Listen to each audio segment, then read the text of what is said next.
Well, good morning, everyone. And on behalf of ITI, it's my pleasure to welcome you to today's session, Facilitating a Secure, Competitive, and Resilient ICT Supply Chain. My name is Jason Oxman. I'm the president and CEO of ITI, the Trade Association of the Technology Industry. My pleasure to welcome you here with us today for this important event. All attendees will be muted during the duration of the program, and following the fireside chat with Congresswoman Clark this morning and the moderated panel discussion that follows her presentation, there will be time for questions. So please keep those in mind and be prepared to use the Q&A function in Zoom. And if you miss anything today or your colleagues aren't able to join, don't worry, we are recording this program and we'll send around the on-demand access to the recording as soon as the event concludes. ITI is the 105-year-old trade association of the technology industry. Our 80 member companies are the world's most innovative and leading technology providers. And today's event could not be more timely. Over the past several years, the US government has taken let's call it an uncoordinated approach to the ICT supply chain risk management system, which has resulted in a patchwork of overlapping, inconsistent, and in some cases, even conflicting measures, including executive orders, agency actions, regulations, and even legislation. The net result in recent years has been a, frankly, confusing set of supply chain security policy issues. It's increasingly difficult for companies to navigate. And in many instances, it does not achieve the goals of improving the supply chain security process across the federal enterprise, across critical infrastructure, and even in the private sector ICT supply chain. Recent cyber incidents like the SolarWinds breach have really highlighted that this approach has been ineffective in protecting ICT supply chains, and it's demonstrated the need for a comprehensive and holistic new approach to supply chain security.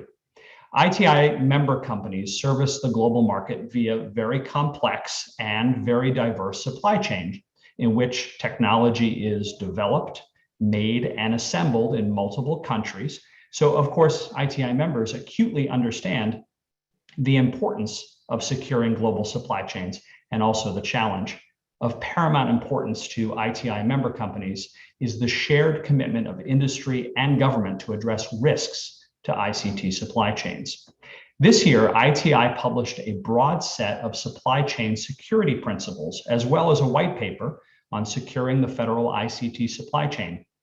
This is designed to help guide policymakers on supply chain security policy. Both of these papers addressed a series of recommendations on ways in which policymakers should seek to create effective supply chain risk management strategies. And we look forward to discussing those policy proposals with our speakers and guests today.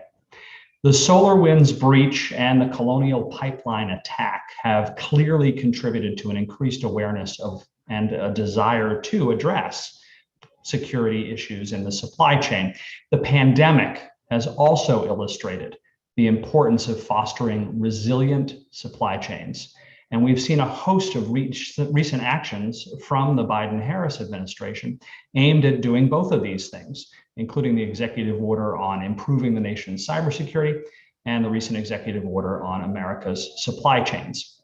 Now, we are very lucky today to get insight and intelligence on the recent and future plans of the Biden-Harris administration on these very important issues. We're delighted to be joined today by Brian Scott, who is Director of Critical Infrastructure Cybersecurity at the National Security Council. Brian's going to talk to us about Biden-Harris administration priorities in supply chain security. And then following his remarks, we're delighted to host a fireside chat with Congresswoman Yvette Clark to hear how Congress is thinking through these challenges as well. And then, of course, we'll hear the industry perspective to close out our program today. But first, Brian Scott, who has over 4 decades of government and military leadership experience, including more than a decade of service in the Department of Homeland Security in a variety of senior cybersecurity roles. We're thrilled and grateful to Brian for his time today and sharing his perspective.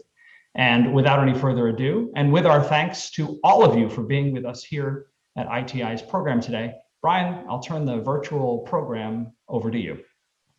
Thank you, Jason, and thank you for the opportunity to speak with you all today.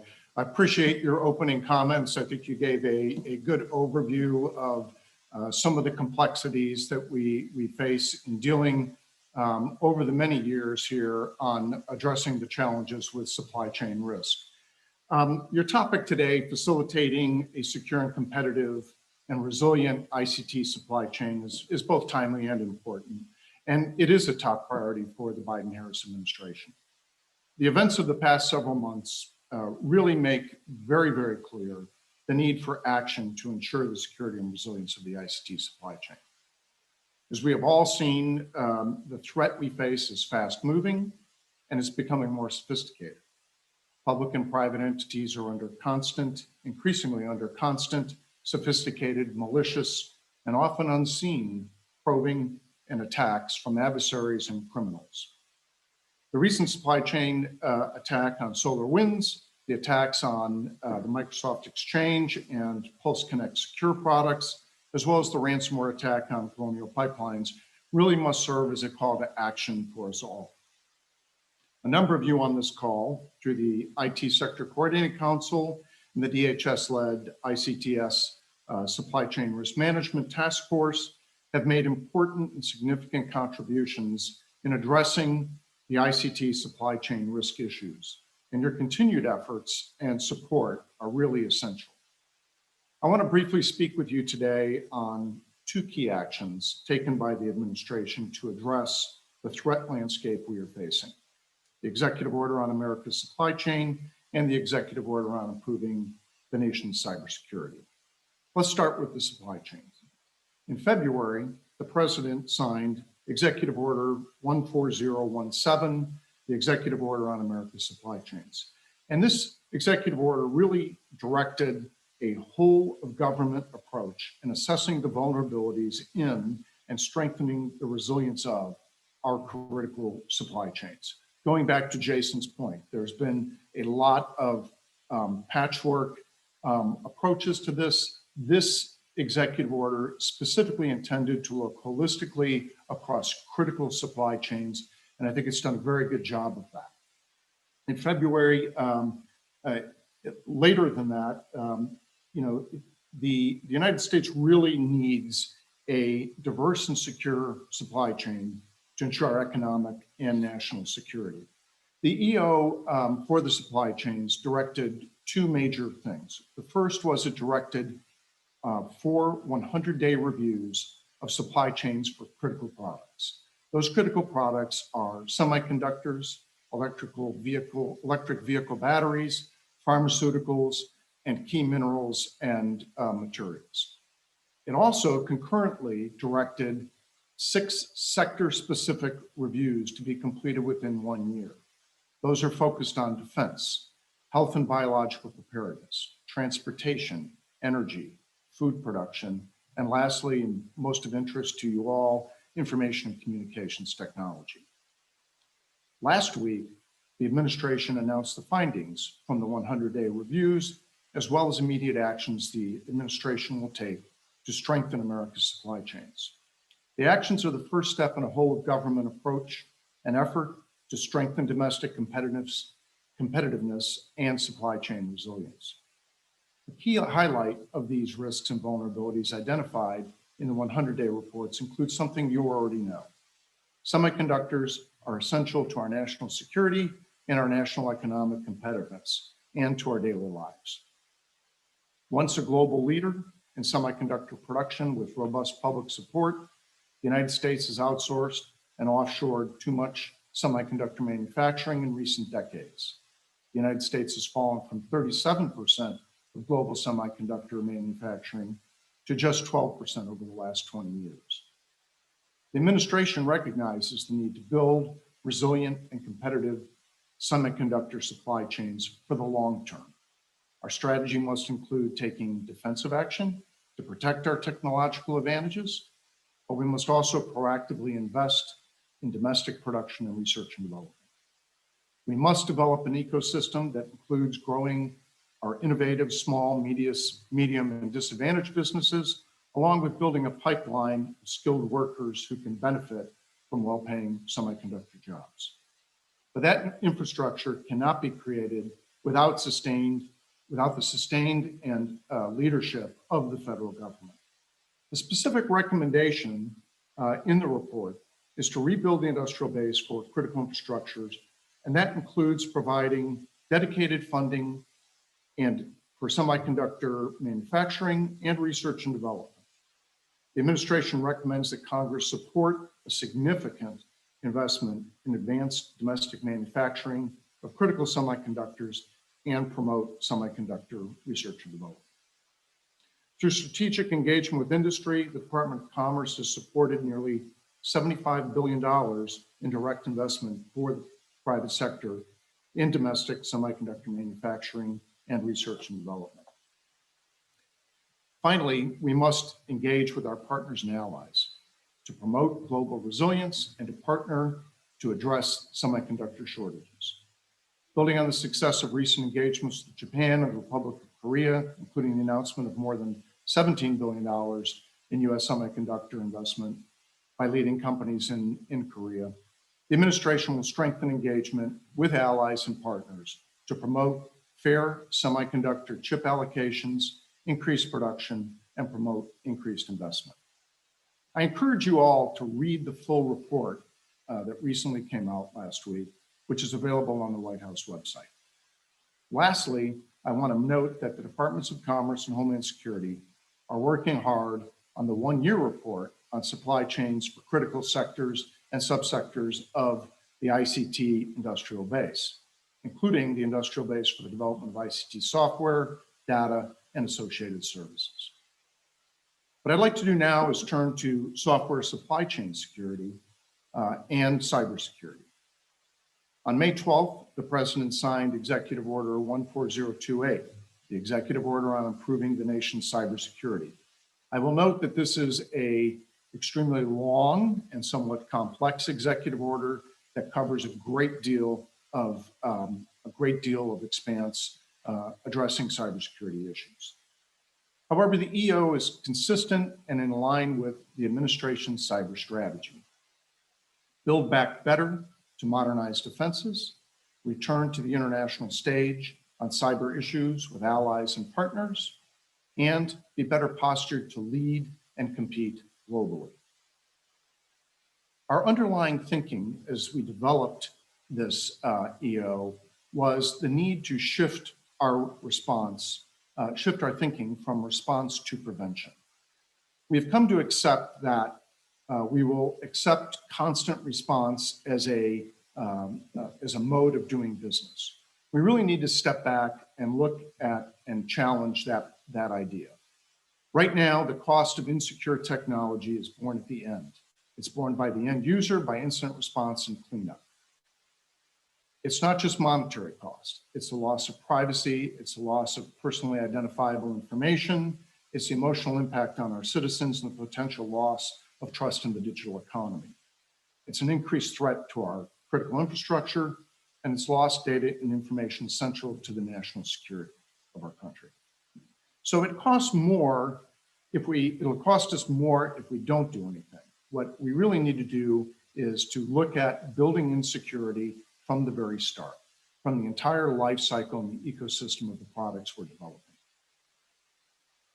Cost of response cannot be borne only by the victim in response and cleanup. It needs to be a basic consideration for the way we do business. This executive order really also reflects lessons learned from recent incidents. As we talked about SolarWinds and some of the other incidents, the EO looks to improve information sharing across and the security of federal networks as a key element. The EO builds better partnerships with government vendors to ensure we get the information we need about incidents and potential incidents. And it fully deploys key foundational technologies across the federal enterprise. And it ensures basic security tools are in place. So these are key points to the executive order. A last point that I would bring is the EO also reflects our desire to partner with the private sector. We need the private sector. We need your expertise, and you need us. We need your input to develop the most effective best practices as we move forward. So this executive order really outlines a plan of action that is aggressive, but with achievable timelines. There's a lot to unpack in the EO. However, what I'm going to do is just focus on one section, and that's section 4, enhancing software supply chain security. So this is probably, again, one of the more complex aspects of the executive order. There's a lot of information in there, and I'll try and walk through it and give you at least, give you the highlights and give you the thinking that went behind it. So the executive order really is intended and will improve the security of software by establishing baseline security standards for the development of software sold to the government.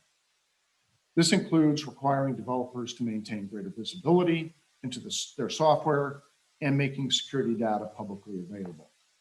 It stands up a concurrent public-private process to develop new and innovative approaches to secure software development, and it uses the power of federal procurement to incentivize the market. This is something that will benefit not just the government, but the private sector, because it will drive change throughout the ecosystem. Additionally, it creates a pilot program, 2 pilot programs, in fact, to create an Energy Star type program so that the government and the public at large can quickly determine whether software was developed securely. So I'll address some of these things in a little bit more detail. First of all, the key point. Too much of our software right now, including critical software, is shipped with significant vulnerabilities that our adversaries exploit. This is a long-standing and well-known problem, but for too long, we have kicked the can down the road and really not taken the action that's needed. We need to use the purchasing power of the federal government to drive the market to build security into all software from the ground up. The key aspect of this section 4, is identifying and implementing practices, standards, and procedures to enhance the security of software supply chain and establishing secure software development requirements. Key elements of section 4 include stakeholder engagement. We know that the private sector has very much to add into contributing to designing and developing practices, tools, criteria for evaluating software security and for developing the security practices of developers. The Department of Commerce has already begun engaging in this. As I mentioned, there are a series of, and I'm sure you've all looked at this section of the executive order. There's a lot of pieces in there. And by the way, I appreciate some of the private sector folks who have actually graphed this out in an infographic, because some of the references do become a little bit complex.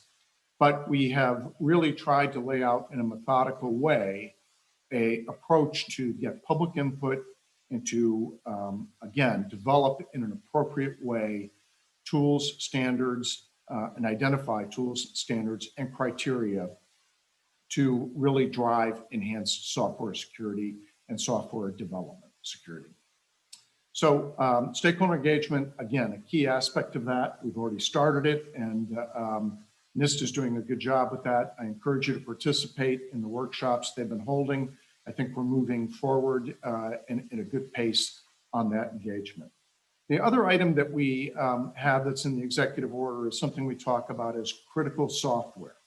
So critical software, again, software that performs functions that are critical to trust, such as elevated privileges or functions within the network that really are of such a critical nature that their functioning needs to be looked at specifically.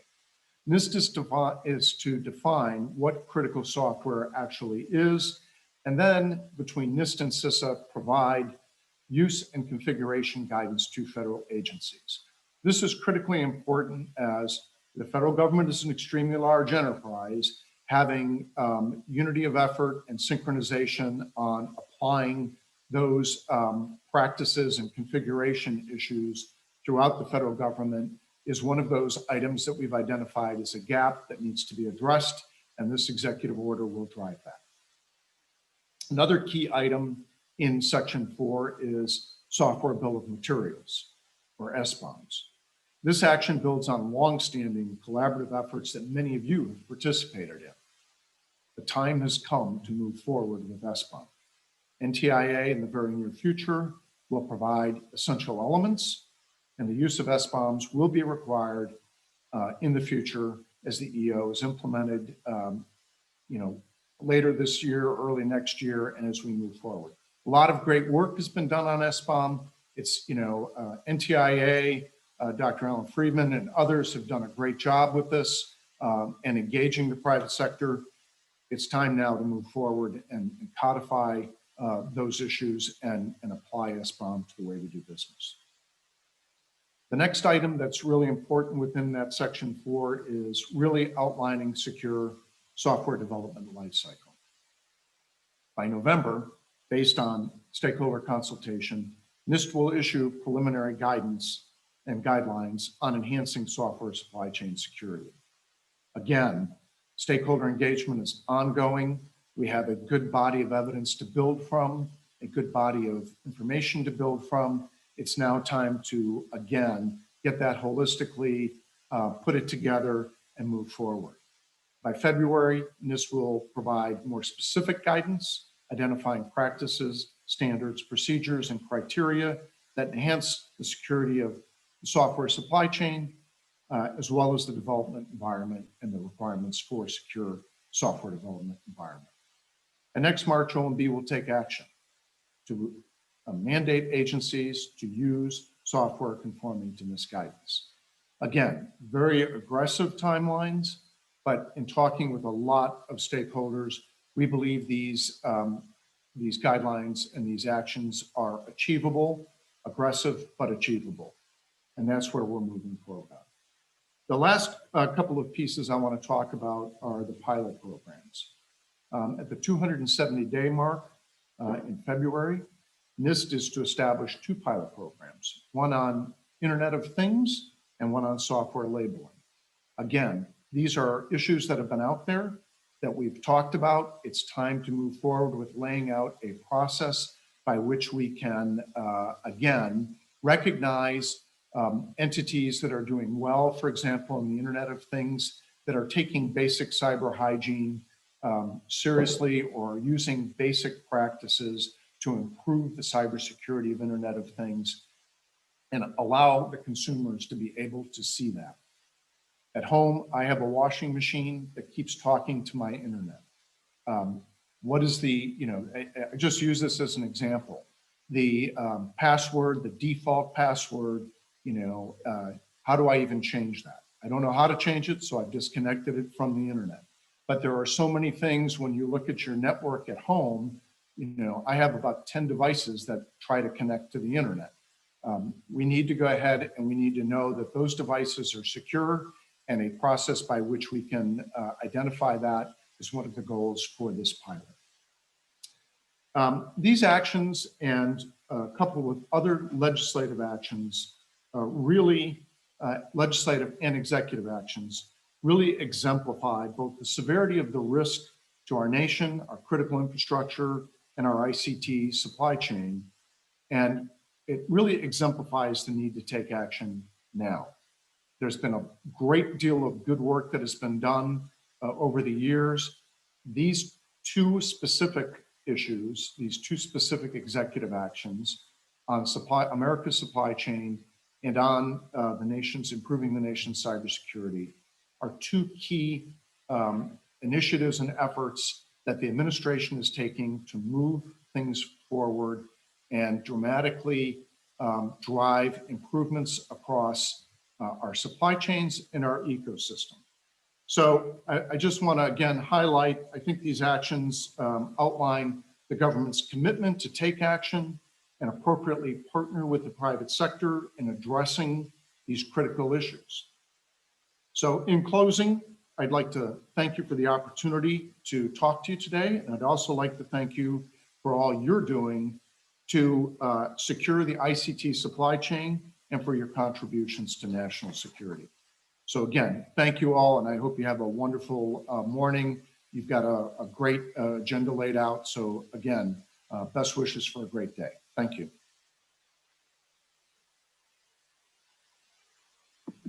Great. Thank you so much, Brian. Really appreciate you taking the time to be with us today and to share those remarks. I think at this time, we unfortunately don't have time for question and answers. I think we will move right into our next panel or fireside chat, as the case may be.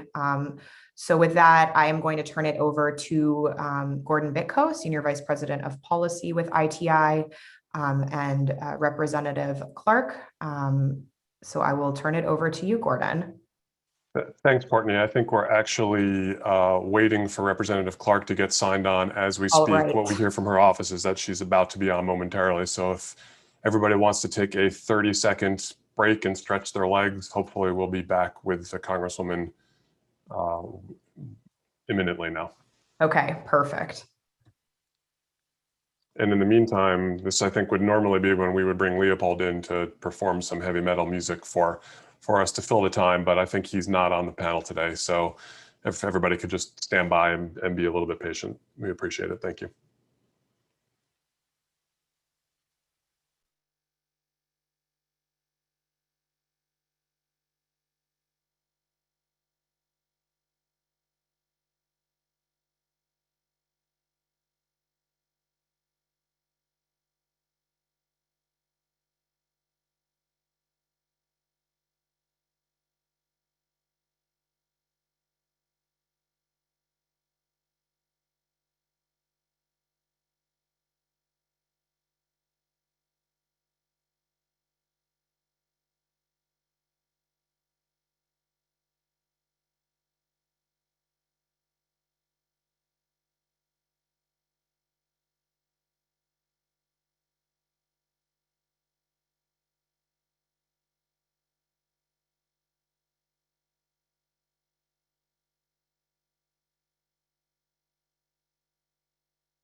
Congresswoman Clark, good morning. Thank you for joining us.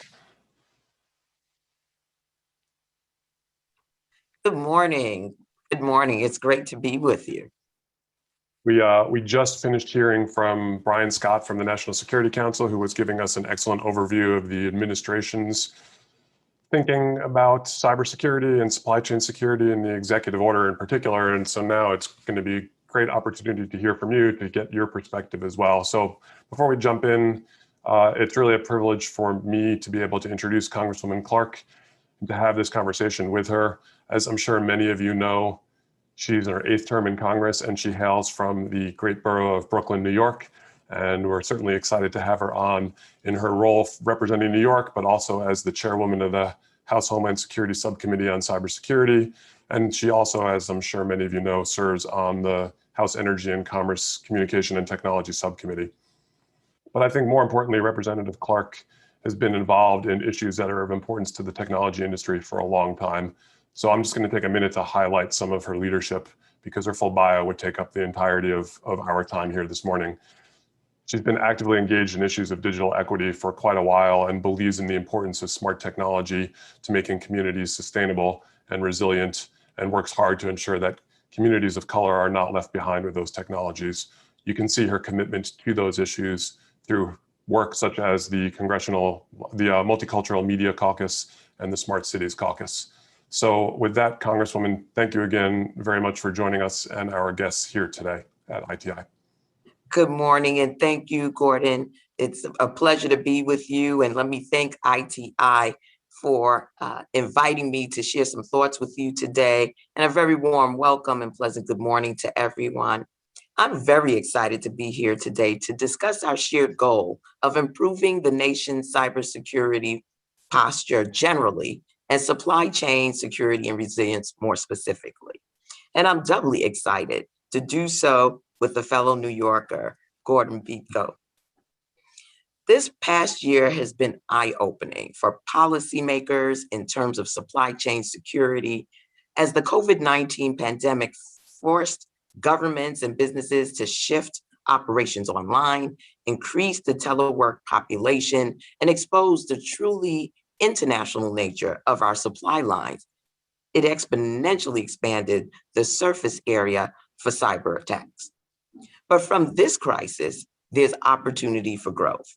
There's momentum for progress, and we must work together to harness it and implement policies that will make us more secure in the future. We must learn from the last 18 months and build resilience into our network security practices and supply chains.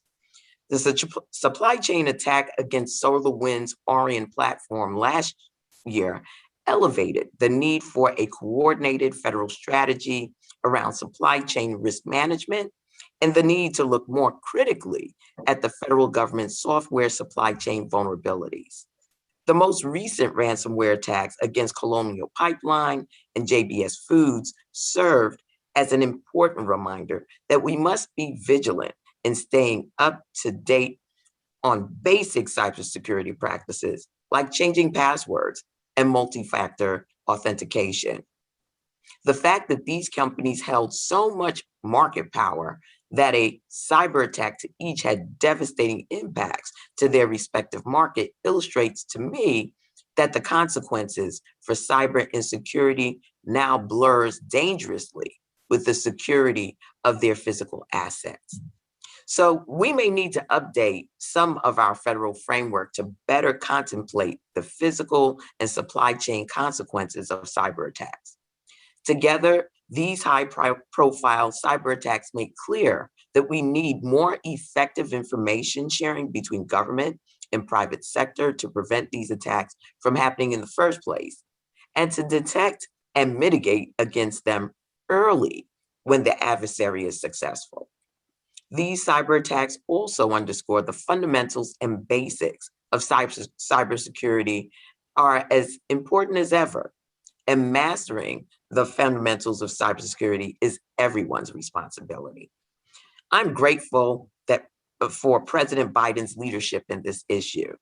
His ambitious and bold executive order on cybersecurity will elevate the baseline security standard across the federal government and will greatly improve software supply chain security for software sold to the government. In particular, I'm encouraged that the EO stands up a private-public process to develop new and innovative approaches to secure software development and uses the purchasing power of the federal government to drive the market to build security into all software from the ground up, baking it in.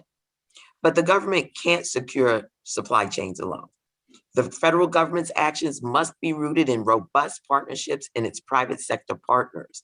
I appreciate very much ITI's leadership in this space, both hosting events like this, but also in its role as co-chair of the Cybersecurity Infrastructure Security Agency's Information and Communications Technology Supply Chain Risk Management Task Force.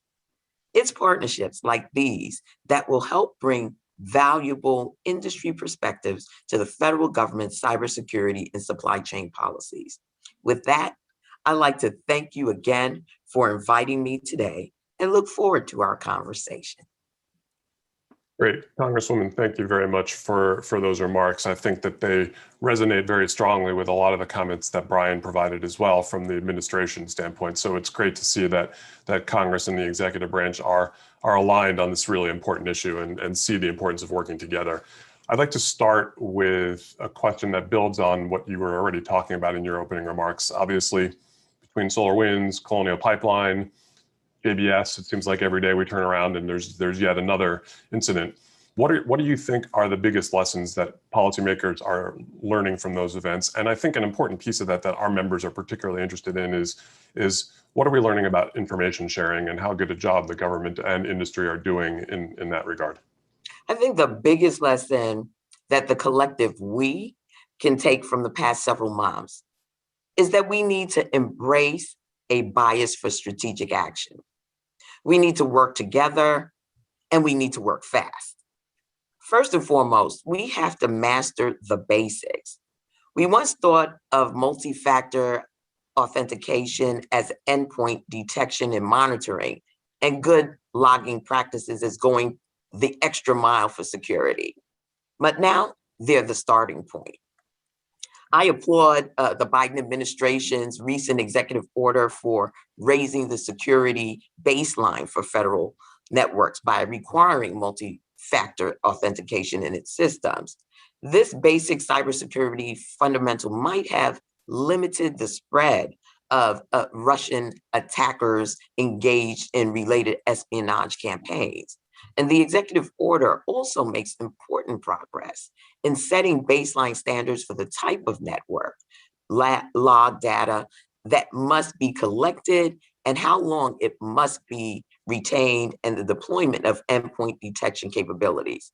With the executive order, the federal government will lead by example and drive change in the private sector through its market power and by demonstrating how to make smart investments in cybersecurity.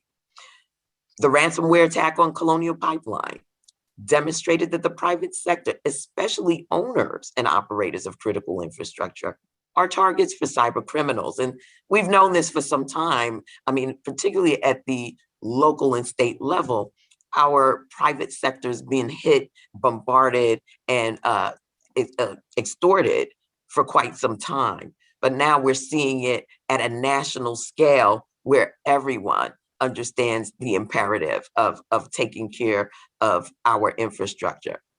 In the case of Colonial, an account was taken by cyber attackers by stealing a previously used password. Fundamentals. If an employee did not reuse a password in this instance, the hackers might not have breached their IT systems. In that vein, I applaud Ann Neuberger for her efforts to encourage the private sector to take action to defend their networks. But recent conversations around the SolarWinds breach and the Colonial Pipeline ransomware attack also demand that we go beyond the basics. As I said earlier, the basics are the starting point and not the finish line. The complexity of SolarWinds, coupled with the potentially devastating consequences of a prolonged shutdown of the Colonial Pipeline, reinvigorated an ongoing dialogue about the obligations of the private sector in securing our nation's critical infrastructure, the need for coordinated federal strategy around supply chain risk management, and for more information sharing between government and industry. To further mature our threat information sharing with industry, I believe that the federal government needs better visibility on what is happening on non-federal networks. The executive order provides a framework to start from an cyber incident reporting, and I believe we can build on it and input from the private sector. We also need to get the right information into the right hands of those who can use it. And this means improving the quality of cyber threat information and developing a framework for information sharing on supply chain threats. This needs to happen before the boom and attackers are holding industry or government for ransom. And so I think that strategic planning, again, we've talked about the public-private partnerships and information sharing. All of that has to now be more than rhetorical, but really be put into action. Yeah, Congresswoman, thanks. I think that there's a couple of threads in there that I want to pick up on, in particular about the lack of coordination in cyber policy and the need to do that strategically. That aligns really well with a white paper that we put out a few months ago talking about the challenge for industry. One of the big challenges for industry today is the diversity of supply chain requirements that come from government. And some of that is about doing business with government. Some of that is about best practices for the private sector. But it hampers the ability of government and industry to respond when you have all these different compliance regimes. And so one of the things that we've really thought about is how can we do more to streamline that? How can we leverage, like you mentioned, the task force to ensure that industry and government can focus on real security and not just on compliance? Well, right now it's too hard and too confusing for industry to work with the government, both to prevent and respond to cyber attacks. And despite efforts to streamline cybersecurity and supply chain risk management efforts, I hear from stakeholders over and over again that the roles and responsibilities of its federal partners are really unclear. Last week, the committee heard testimony from the CEO of Colonial Pipeline, who mentioned contacting the White House, the National Security Council, Department of Energy, Homeland Security, the FBI, and several energy sector regulators once they found out that they were ransomed. We need industry to work with the government, but we also need to make it easier to work with the government. I think that the new cyber director, when he's confirmed by the Senate, should study the interagency roles on incident response, create a flow chart of who to talk to in an emergency, and review the roles of any redundancies and/or gaps. We also need a national cyber director to clarify the missions of the various federal supply chain security efforts so stakeholders understand where to engage, can inform development of policy, and ultimately understand what will be expected of them when they do business with the government. Right now, there's so many lines of effort underway, and I'm concerned that they're not effectively coordinated and may cause confusion among stakeholders. And so to this end, I think we also need to leverage and elevate the work of the Information and Community Technology Supply Chain Risk Management Task Force at CISA. CISA demonstrated its ability to convene stakeholders, to tackle pressing security challenges, and the ICT Supply Chain Risk Management Task Force has demonstrated the value of its risk analysis on several occasions. Using CISA's Supply Chain Task Force to engage with stakeholders as the Federal Acquisition Security Council continues to implement its supply chain risk management strategy will help us to build trusted partnerships between the government and with industry. It will provide a key outlet for industry voices in the Federal Acquisition Security Council and make recommendations which will improve federal and private supply chains. I'm very supportive of the work of the task force, and I encourage their continued growth and development over the next few years. I'm going to be really pushing for that. So as you're pushing for that, Congresswoman, one of the obvious things from our perspective is there's a lot of work to do and it requires money. Unfortunately, right, these things that we need to do and everybody agrees they're really important, that they don't come free. And the government has a very large bill just to keep its current technology going and to continue to serve citizens in the way that it does today. We can't stop doing that either. Biden administration budget starts to put some more money towards cybersecurity, but from your perspective, is that enough? Is there enough going towards thinking about cyber and supply chain issues? And if not, what do we need to be doing to really start to increase the emphasis on making those investments?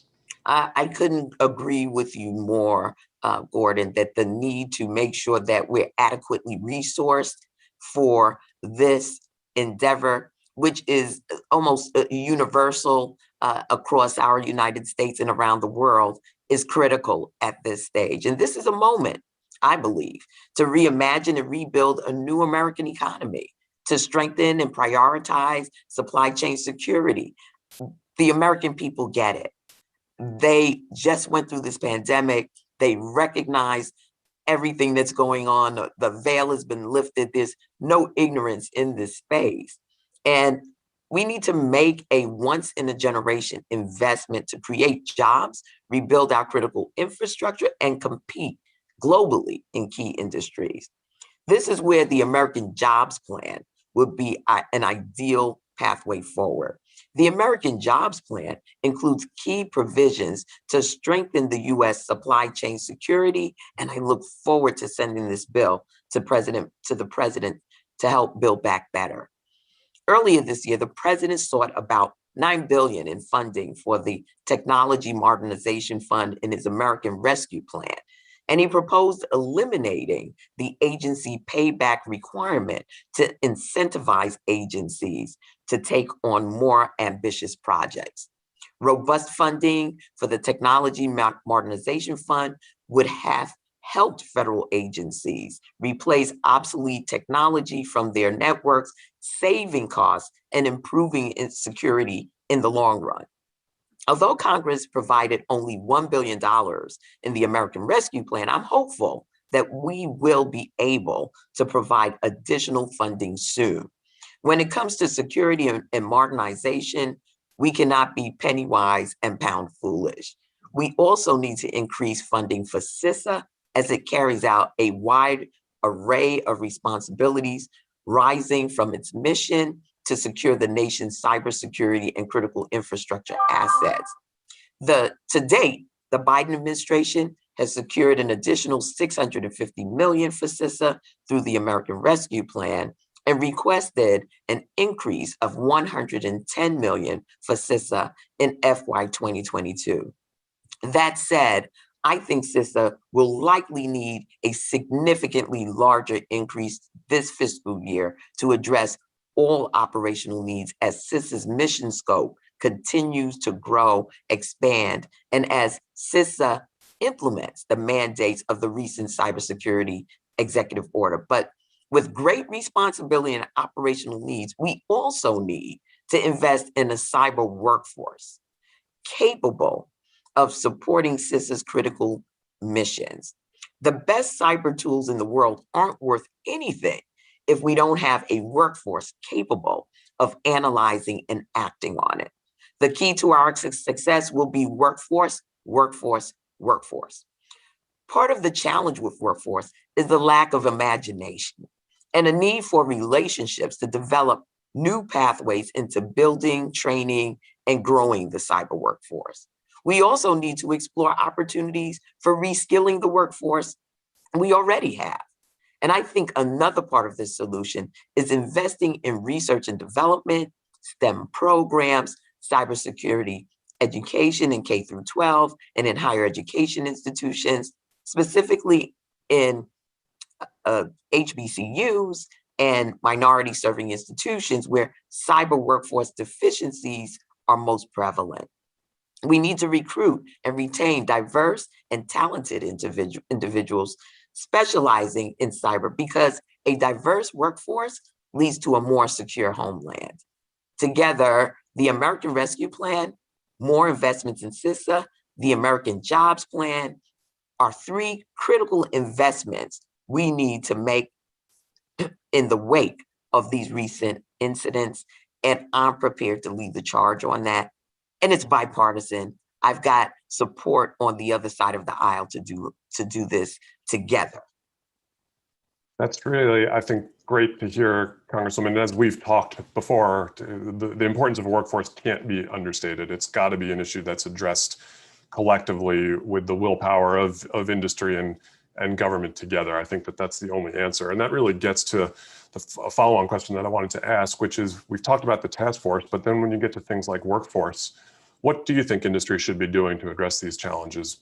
When you look throughout the breadth of the supply chain, those issues you mentioned, they exist everywhere. It's not unique.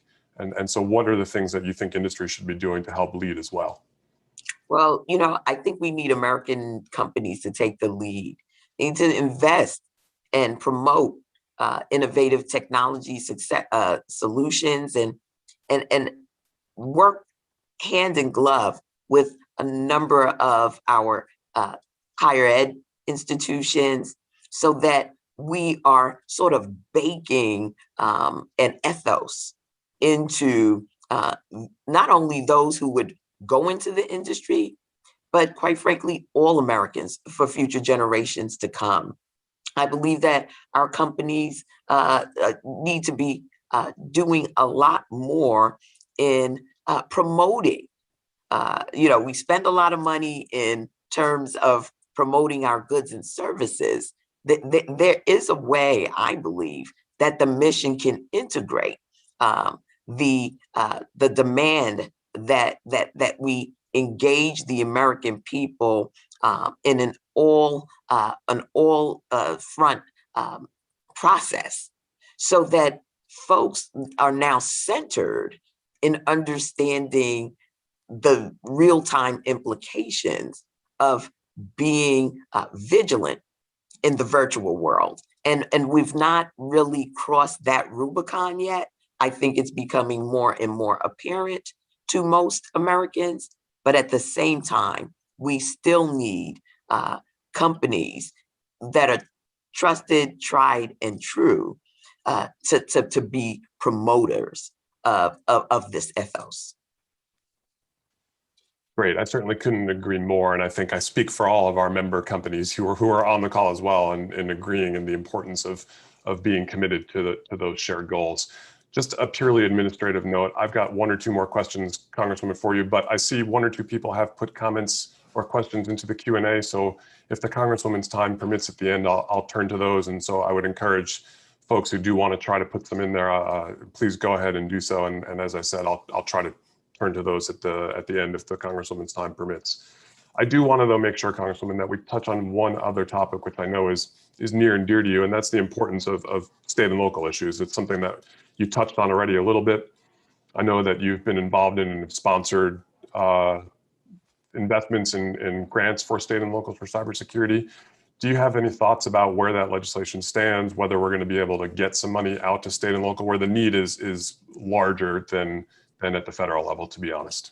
Absolutely. Well, we've passed the bill out of the House, and we're looking now to the Senate for their Senate companion bill to be introduced and moved through the Senate.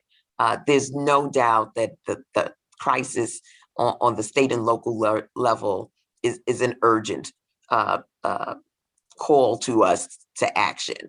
When we again look at all of the ways in which municipalities, the police departments, hospitals, when we look at school districts and so many vulnerabilities, they need our help, and we're prepared to do so. And we're in an integrated environment. The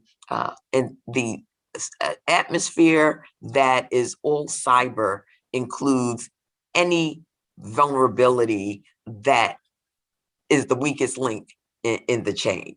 And our adversaries understand that and work tirelessly to find ways to disrupt our way of life and to have us pay a very dear cost for that. So I'm really optimistic that we will pass this legislation. It will be signed into law. There's not a district or a state that has not had to pay a very dear price with respect to the volume of attacks and those who unfortunately have become victims of those attacks. Yeah, like you said, everybody's been on the receiving end of one of these attacks or knows somebody who has been at this point. It's become so widespread. So if you do have a few minutes, a couple of questions have come in. The one that I'll toss over to you first is, you already mentioned, we talked about the importance of the National Cyber Director and coordinating. There's no explicit funding for that office yet. So do you have concerns or thoughts about the impact of that on the ability for Director Inglis to do his job effectively? Well, I do. There must be funding to accompany that. And that's something that, we will definitely lift up during the appropriations process, because, it's an all hands on deck mission that we're on. It's very clear that the new or the emerging landscape for warfare, for lack of a better term, is all cyber. And the sooner that we embrace that understanding, the sooner we stand up a robust defense, mitigation strategy, detection strategy. And that office, the director, is key to all of that. So do you think, just to follow up on that, that we should be looking to, as that office gets going, a clearer, here is the strategy and here's a budget to execute on that? That would be part of the president's budget and or congressional appropriations in 2022, 2023, and so on? Absolutely. Absolutely. I mean, we're done. We're past the era of unfunded mandates. And this is time for us to make these investments. This is time for us to cross over into the 21st century, clear-eyed and understanding that our way of life is under attack. And the only way for us to maintain and build upon the successes that we've had as a democracy is by building out a 21st century infrastructure that is reflective of what we know are threats to our way of life. That office is going to be center of making sure that we can meet that mandate. Yeah, having, as we've discussed, been on the receiving end of many of those unfunded mandates, it's critically important to get that addressed and upfront and clear-eyed, like you said. If you have time, Congresswoman, there is one other question. I certainly understand if you have to run, since I think we're at the end of what you were scheduled for. But if you do have time for one more question. Absolutely, Gordon. Great. So it was about the future of the task force, which clearly is integral to government and industry collaboration. And the question was about the charter coming to an end, CISA looking to extend it on a temporary basis. And have you thought or looked into establishing something more, to codifying that in legislation for the task force, and then ensuring a regular stream of money for it as well, so that it can continue its work? Absolutely. Well, I think what that the sort of the temporary extension does is it gives us a moment to sort of look at the work that has been done, do a real assessment, and look at the appropriate sort of structure, if you will, for moving that work and building and strengthening those relationships moving forward. I would not want to opine in a vacuum. I certainly recognize that the task force is maybe a precursor to something more permanent, and I want to give room to be able to get that done. But there is no doubt that we cannot let the work of the task force sunset without either building a bridge to something more permanent, be that the task force or some division within CISA that sort of maintains and builds upon the work of the task force. That's great to hear. I know that. And then the funding has to be commensurate as well. Absolutely. I know that many of our member companies who are on the call who participate in the task force are excited to hear that, and certainly would have thoughts and inputs about the things on the task force that have been most effective and have room to improve on as well. So we'd certainly love to continue that discussion with you going forward. As I noted, I think we've used up all of your time, Congresswoman, so thank you very much. I don't know if you have any final remarks you'd like to make before we wrap up this chat. I'd just like to, again, thank you for your partnership and the work that you're doing on behalf of the American people. I am very clear that it is this partnership that is going to blaze the trail in the 21st century. And I'm very enthusiastic about working with you to blaze that trail. So thank you once again. And I look forward to continued conversations. And please see my office as a resource for any observations I don't know what I don't know. And so it's important that I may remain as informed as possible. And that's what you and the work that you do enables for me, enables me to really be focused and clear-eyed about the next steps that we must take as a nation to blaze the trail in cybersecurity, supply chain security, and making sure that we put up the very best defenses we can against our adversaries. So thank you so much. Congresswoman, again, thank you for your time today. Thank you. It's heartening for all of us to know that somebody in your position understands the importance of cybersecurity and is looking to work with industry as a key partner in tackling these issues, which I think really are the challenges of the 21st century, as you noted. So again, thank you for your time. We look forward to continuing to work with you. And I'll just, on closing note, go Nets. The series is tied 2-2, so hopefully they can pull it out. But Absolutely. Again, thank you, Congresswoman. And Courtney, I'm going to turn things back over to you now. Stay safe and stay healthy, everyone. Thank you, Congresswoman. Great, thanks, Gordon. So with that, we'll turn to our final panel of the event today. Could I get both Don and Jim to turn on their video? Great. Hi, both. Thank you so much for joining us today for a wrap-up conversation, kind of hitting on several of the themes that we heard today from both Brian Scott at the NSC, as well as Congresswoman Clark here. Really appreciate you taking the time to be here today. I did want to flag, we talked quite a bit about the task force in the last conversation.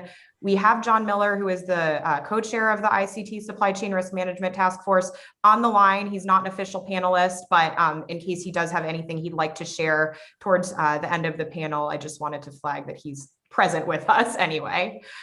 With that, maybe I'll just pass it over to each of you to introduce yourself, what you do, 1 minute, and then we can jump into some conversation.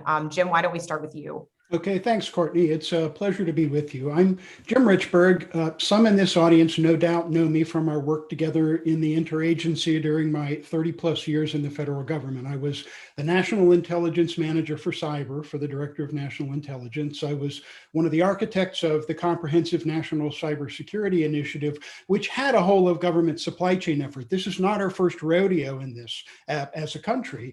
And I was the former National Counterintelligence Executive. And all of these jobs entailed understanding the art of the possible in cyber defense and offense on supply chain integration. After I retired from government, I joined Fortinet, which it's a large company, one of the biggest global cybersecurity companies, and therefore they have multiple chief information security officers. They asked me to join as the CISO working with the public sector. We just recently joined ITI. We're happy to be here. We're proud to be part of the group, and I hope this is just the first of many opportunities for us to collaborate on issues of this type. Thanks, Jim. Don? Sure. Don Davidson here. Many of you know me from my DoD experiences. I have 40 plus years in DoD, primarily working the last 10 to 15 years on that specific initiative that Jim referred to, the Comprehensive National Cybersecurity Initiative on Supply Chain Risk Management, where DoD in the office I was in was the overall lead for the interagency, working with DHS, NIST, and GSA and others in the space. Mm-hmm. We'll talk on numerous topics, but the idea that the federal government needs to partner with industry to work on commercially acceptable global sourcing standards to lead them down this path, how to monitor and measure cybersecurity and supply chain risk management is of real value. And then the whole idea recently has been advocating that you can't go this alone. It's not only public-private, but it's also coalition partners that we have to work with around the globe. And most recently, so since I retired in 2019, I moved from the federal sector into Synopsys. Synopsys, if those that don't know it, big hardware and software company, both electronic design automation and intellectual property on the chips that are built, hardware assurance side of the world. And software assurance bought numerous companies and stood up 10% of our overall business in software assurance supply chain activities, where we provide real good introspection into the supply chain processes and the technologies and tools that we use. Thanks both. And for those of you that don't know who I am, Courtney Lang, Senior Director of Policy with ITI on the Trust Data and Technology team. I cover issues related to supply chain security along with John, who I referenced earlier. So with that, why don't we just jump into kind of the meat of this discussion? I think we heard a lot from both of our government representatives today on the various actions that the government is thinking about and or already executing on related to supply chain security. I think we've seen those actions span across administrations. You mentioned, Jim, it's not the first rodeo here aimed at addressing supply chain security challenges. So I think I wanted to kick off the conversation by asking a pretty big question, which is, in your view, how can the USG best approach supply chain security? Do you have specific recommendations related to best practices that the USG might take, ways in which they might approach it that are more effective perhaps than what we've seen previously? I think related to that, should the approaches be different for the federal space and the commercial space, or should that approach really be the same regardless? I'll open that up. Well, I suspect either one of us could fill the available time on that topic, Courtney. So, looking at this strategically, Courtney, U.S. government efforts to do this sort of as a whole of government or even whole of nation effort have usually taken one of two approaches. We either try to do everything at once, because this is a complex problem with lots of moving parts, and therefore the initiative stalls out under the complexity and the inadequacy of the available resources to implement solutions. Or conversely, we prioritize, but we pick the hardest part of the problem to try to solve first, which is assuring the integrity of the product as an engineering level, where even if you can do that in-depth, rigorous test, you're one connection to the internet away from saying the honest answer is, who knows? So it's trying to climb Mount Everest the first time out of the box. I think we're better off saying the RM in SCRIM stands for risk management. What threat are you most concerned about as government? Is it the unavailability, whether this is based on disruption caused by an actor or the scarcity of parts, or is it exploitation of a vulnerability as a vector for espionage? Both matter, but which are you gonna pick first? And recognize the answer may differ depending on whether you're talking about hardware, software, or IT services. And you can approach this incrementally. You can do lighter lifts on the technology side, things like SBOM, things like change management, tamper detection technology, because you got to recognize that on the hardware side, even the trusted foundry is not a magic wand. If you make it in a totally pure, secure environment, that still doesn't mean it doesn't get compromised before it gets put in use or while it's in use. And there are the softer things on the non-technical side, like the things you can know from a Dun & Bradstreet, like, well, who owns my component suppliers and sub-suppliers? Who has access to the intellectual property when it's developed and handled? These are all ways of incrementally buying down the risk and of complicating what the attacker does. And I'll hit your final point, which is, does the answer differ for government and the private sector? I think it does, and recognize that the R in resilience means both quantity as well as a surety of quality. And especially for organizations that aren't doing business directly with the federal government, they're more concerned about robustness of the supply chain. Do I have alternate sources of supplier so I can avoid what's happened in the automotive industry now, where cars can't be finalized because they don't have enough chips? They're not as concerned about the integrity of the components, both because that's harder for them to address as organizations. That's a collective good challenge that frankly requires, sort of to Don's point, public-private partnership to make traction on this. And it's not a one-size-fits-all answer. What a defense industrial-based prime contractor is going to do and would be expected to do is due diligence, dramatically different from what you would expect a small startup to be focusing on. I packed a lot into that, but again, this is a complex topic. Yeah, and I want to echo a lot of Jim's thoughts there. We think very similarly, but we come from a kind of unique perspective that we have a governmental experience that now we apply inside industry, which I think helps us in some respects. But while there are two different lenses, we are both after the same aspects of integrity of the product we're all consuming into our enterprises. And I think that's a real important point. So as we consume more and more IT capabilities and think, integrated circuitries, semiconductors, software that are all built as fundamental elements of the technologies we consume and build into our ecosystems. So how do we measure that? So where are the standards that we use? We need to learn that what we've done for quality and safety, we now have to do for cybersecurity. So how do we build in considerations for confidentiality, integrity, availability as we go forward? I think a good start point. So if you look at NIST 800-161, which provided the practices for federal agencies to secure their supply chains. Most NIST publications are voluntary in nature. However, OMB made that a mandatory standard for federal agencies. So all agencies have to have some sort of supply chain risk management plan in place. And they use 161 as a basis to do that. And then most recently, the NIST, government people and contract support have taken that and published their NIST 800-161 Rev 1, which is documenting the best practices in industry. And that's out for public comment right now. That I know lots of trade associations and organizations are providing comment back to NIST, John Boyan's group, on NIST 800-161 Rev 1, which is documenting best practices in industry for supply chain risk management. A good start point for all of us.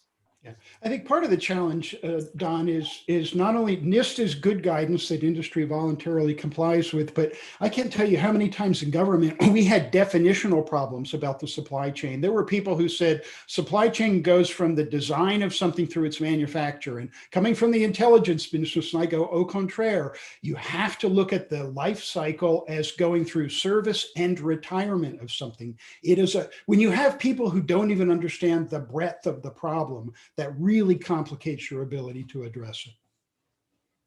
And I wanted to echo one more thing that Jim said in the first round about this crawl, walk, run concept.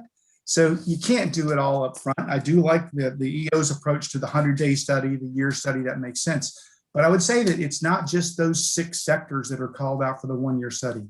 Everyone should be looking at their individual organization, whether it's a company, whether it's an ecosystem of like-minded companies, how they join together and manage their ecosystem. What are the most critical functions and critical components to enable those functions?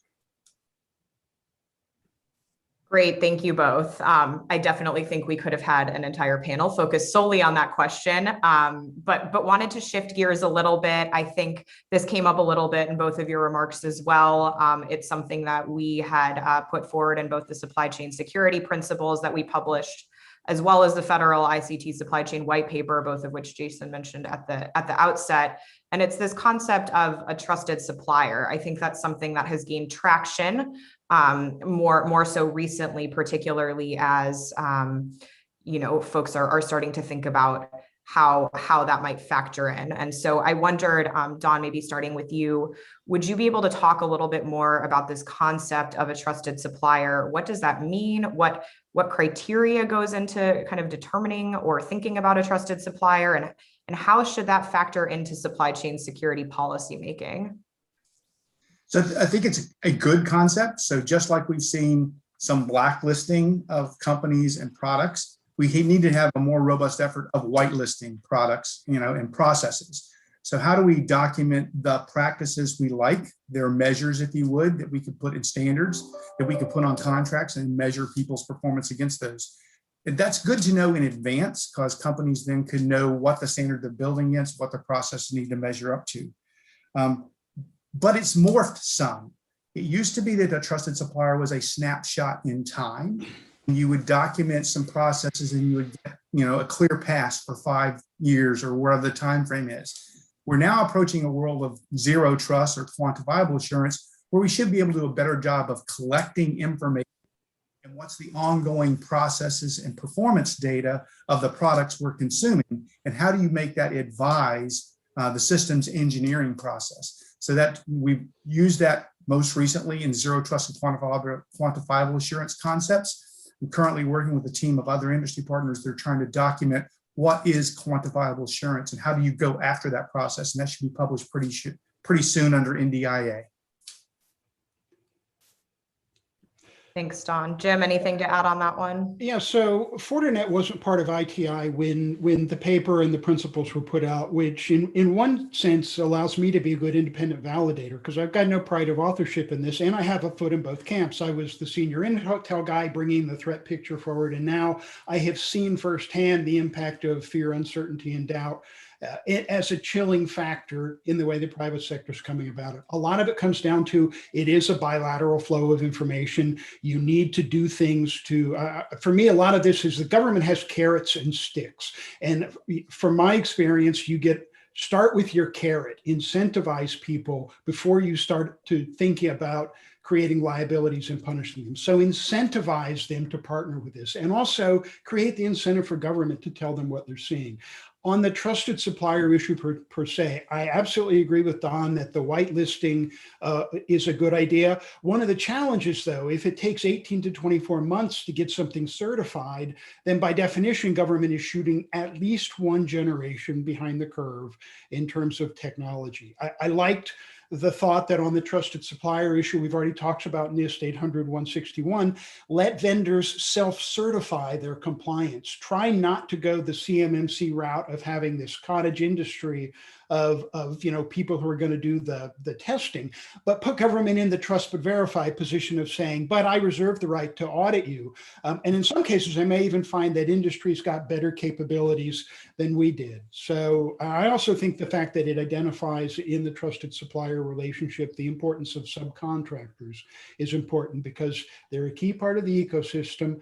They may lack the resources and capabilities to do something, but beware of unintended consequences. If you say, all right, the prime can offer the network and the services to afford this kind of software assurance to the government on behalf of the subcontractor, that's not a fungible relationship. Somebody is having to spend money to create a network, to put services in place that essentially ties that subcontractor to a prime.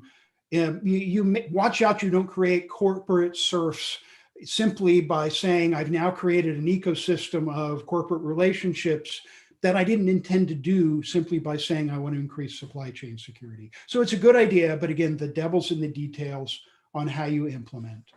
Yeah, I think that last phraseology, if you would, the devil's in the details is true. Lots of the ideas we're seeing, even in EOs, that many of us have been advocating for several years, is how do you make that happen? So what is an SBOM? SBOM's a good idea, but what is it? What kind of data do you have to work in that arena? If you go down the avenue of whitelisting, how do we leverage what we've learned in quality and safety to build it into the security practices? I mean, there's an ISO study from 2019 that lists sort of the standards and practices that are out there and the certifications against those standards. And there are orders of magnitude different from certifications for quality in the tens of thousands of certifications against ISO 9000 as an example. When you go into cybersecurity and look at the 27,000 series, there are probably only a few thousand certifications in that space. And then if you start talking supply chain, it's even less than the hundreds, like 1,200 or so certifications. And echoing what Jim said, it's actually a layered approach. There is, first of all, doing a self-certification against some sort of standard. Then there might be some sort of third-party certification in that arena. And lastly, the acquiring company may want to audit the practices of whatever company they're acquiring from. Great, thank you both. I guess we can move on maybe to a slightly different topic, obviously still related to supply chain security, but wanted to ask about the recent cybersecurity executive order and some of the software supply chain security standards that are being envisioned for critical software. Essentially, the EO directed agencies, right, to remove all covered software that doesn't comply with whatever new requirements are being developed as a part of this process. I wanted to get your thoughts on this approach. How is this aligned or not with some of what you've said previously, and how do you think that NIST in particular can work with industry to really make this as functional as possible? So I'll take first shot. I think it's a very difficult proposition to identify what is critical software. I think critical software generically is a difficult construct. You have to go to the user, and the user has to say, what are the functions that are most important to me? What are the components that enable that capability? And that's where you get the criticality of hardware, the criticality of software, is for that functional capability. And publications on criticality analysis, DAU, Defense Acquisition University, has publications on criticality analysis. And I think that's got to be the start point. So those ecosystems or those sectors that I talked about, so those year-long studies that are ongoing right now, they're doing criticality analysis of their functional capability and the supply chains that support them. Everyone should be doing that. There may be coincidentally some common hardware components or common software components that now become critical sub, if you would, that everyone could go after. But in many cases, it's going to be different for the ecosystem that's being managed. And I'd echo what Don said. Every piece of software relies on trust, confidentiality, integrity, availability. And even if you look at it narrowly and say SolarWinds, et cetera, showed us that they were attacking trust itself as a concept. And we are all familiar with the concept of C3, C cubed in a military context, command, control, communication. For years, I've applied a variant of that to supply chain issues. And my version of C3 is control, communication, and clandestinity. And if you apply that as your rubric, it shows you that not all things in the ICT ecosystem are equally vulnerable or equally powerful. So you go for things that have privilege in the security or IT stack and that have things like the update processor. So with that rubric, it pointed you in the direction of saying, yep, I understand why they would focus on these things. But to riff on what I said before, deadlines focus the mind. So the fact that this says by a date certain, agencies will have to remove this stuff, the devil's in the details, and this can lead to unintended consequences, because what you're asking these organizations to do may or may not be trivial, having a secure development environment, having risk-based access, et cetera, but definitely the draconian punishment of saying, I'm going to yank products out of government IT environment that are there because they're doing a useful purpose.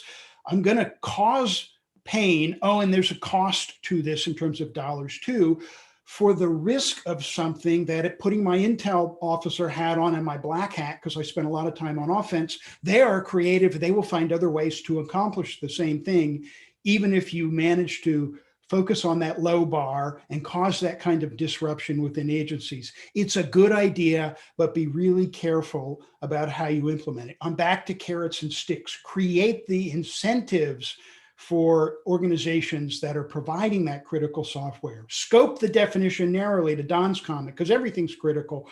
Really make this, if I'm worried about things with privilege from a security perspective or a networking perspective or parts of the operating system, make sure I'm appropriately narrowing that. And then create incentives for the vendors, rather than say, if you don't play by this, I won't call them arbitrary, but this fixed set of criteria, you're out of the network.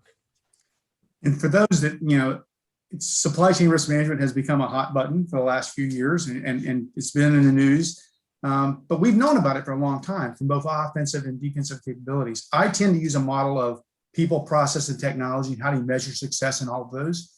And if you go back and just think about the Mission Impossible series, if you would, on TV, or even the motion picture series, the first thing they do when they want to attack a capability or attack someone is they look at the people, the process, and technology. How do they exploit that?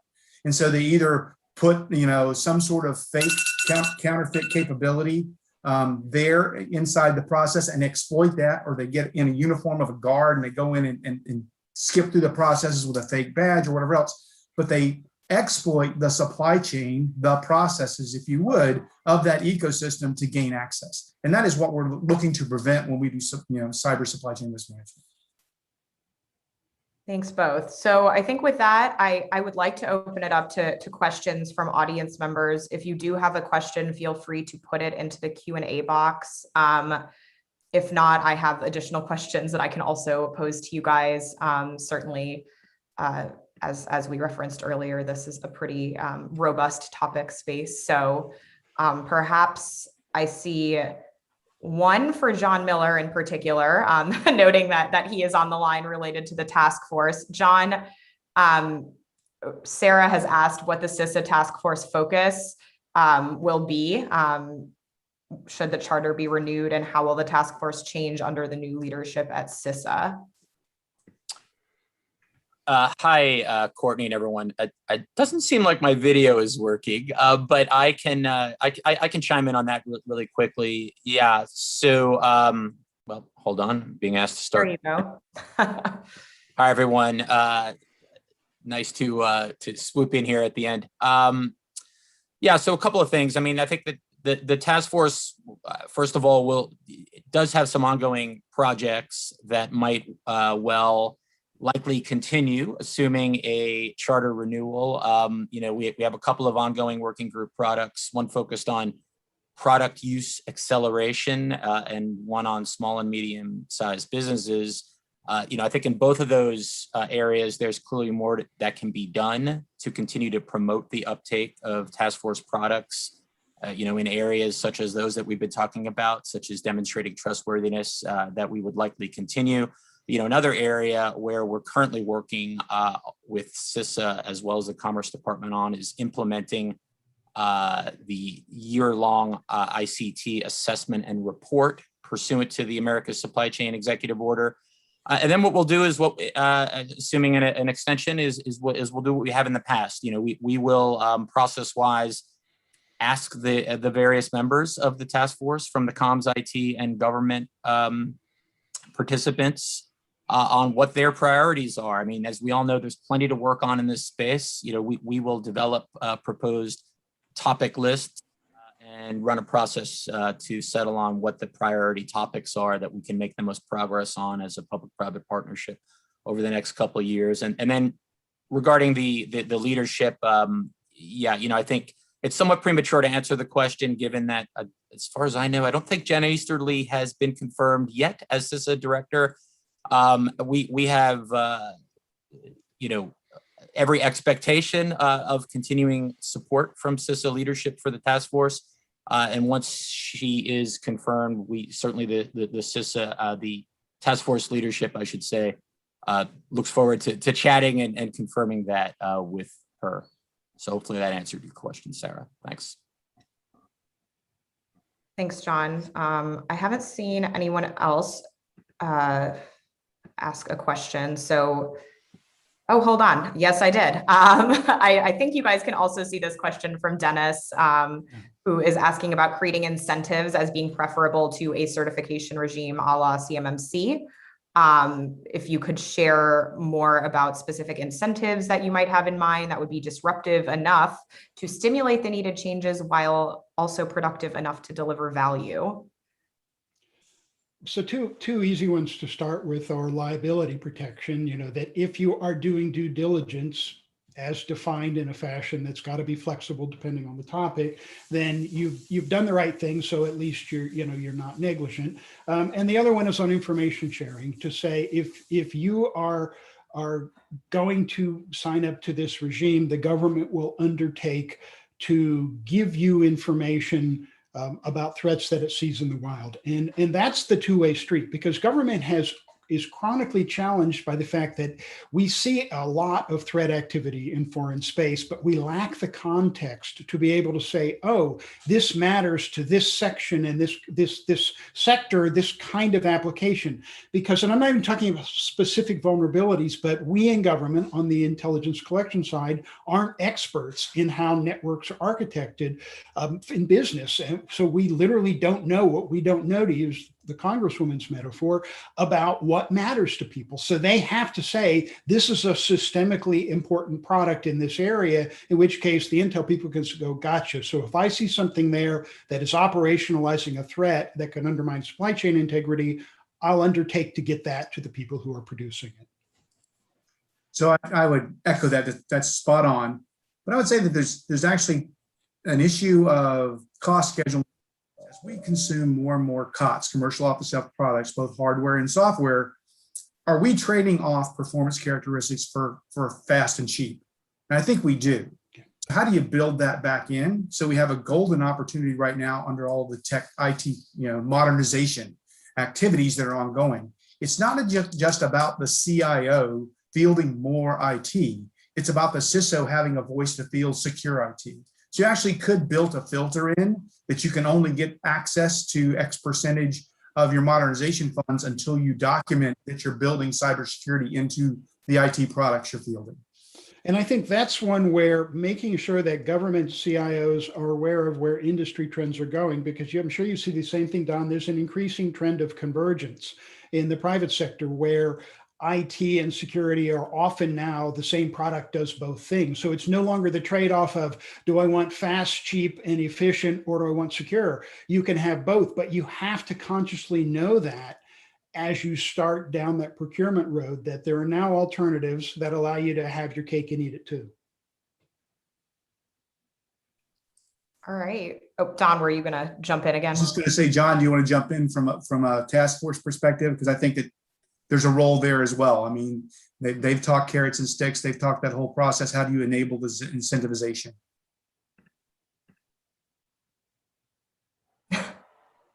You're on mute. Sorry. Yeah. No, I mean, I think that's right. I think that's right, Don. And I know we're over time, but yeah, I mean, I think one of the other things just to consider is, you know, not only how do we incentivize, right, but you know, there are governments everywhere that are focused on these kind of, you know, trustworthy. You know, how do we establish trustworthiness, right? So I think what the task force has really tried to do is arm vendors and companies with tools for demonstrating trustworthiness, right? I mean, a couple of the areas where, we've developed products as a task force are, you know, in the area of, qualified bidder and manufacturer lists, but then also in the, what is the name of that? The, Vendor attestation. Yeah, the vendor attestation template. And, you know, I think there's actually a great appetite for companies to do these things, but, you know, there is difficulty, particularly across the board, and particularly when you get into smaller or medium-sized companies, in knowing what to do. So that is what the task force is trying to do: develop the tools and then trying to figure out how to get them out into the bloodstream of the entire community. And that's what that product use acceleration working group and the small and medium-sized business kind of uptake working group are all about. So I'd just like to thank ITI. Great comments by National Security Council Brian Scott and Congresswoman Clark. Thank you guys for hosting the event. We knew that we would go over in time. We're a talkative group.